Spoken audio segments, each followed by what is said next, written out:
क्या आपने कभी सोचा है कि जब आपका फोन या लैपटॉप खराब हो जाता है तो उसे ठीक करने में कितनी मुश्किलें आती हैं? यह सिर्फ एक तकनीकी समस्या नहीं है, बल्कि यह एक बड़ा मुद्दा है, राइट टू रिपेयर। आजकल जब हम अपने गैजेट्स खरीदते हैं, तो हमें यह नहीं पता होता कि हम उन्हें कितनी आसानी से ठीक कर पाएंगे। बड़े टेक कंपनियों ने अपने उत्पादों को इस तरह से डिजाइन किया है कि उन्हें खुद से ठीक करना लगभग नामुमकिन हो जाता है। अगर आपका फोन गिर जाए और स्क्रीन टूट जाए, तो आपको न केवल मरम्मत के लिए महंगा खर्च करना पड़ता है, बल्कि आपको आधिकारिक सर्विस सेंटर पर भी जाना पड़ता है। यहाँ पर राइट टू रिपेयर का मुद्दा उठता है। ये एक ऐसा अधिकार है जो हमें अपने उपकरणों को खुद ठीक करने की अनुमति देता है। इसका मतलब है कि हमें न केवल मरम्मत के लिए आवश्यक उपकरण और जानकारी मिलनी चाहिए, बल्कि हमें अपने उपकरणों को खोलने और उन्हें ठीक करने का अधिकार भी होना चाहिए।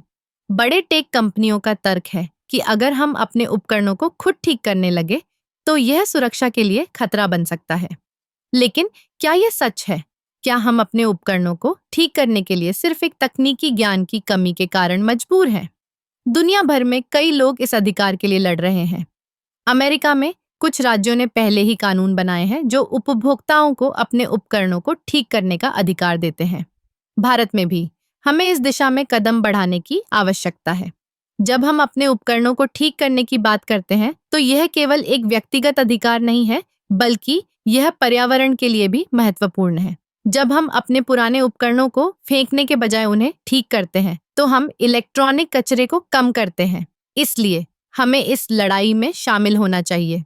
हमें अपने अधिकारों के लिए आवाज उठानी चाहिए और यह सुनिश्चित करना चाहिए कि हमें अपने उपकरणों को ठीक करने का अधिकार मिले। यह न केवल हमारे लिए, बल्कि आने वाली पीढ़ियों के लिए भी महत्वपूर्ण है। राइट टू रिपेयर सिर्फ एक विचार नहीं है, यह एक आंदोलन है। आइए हम सब मिलकर इस आंदोलन का हिस्सा बने और अपने अधिकारों के लिए लड़ें।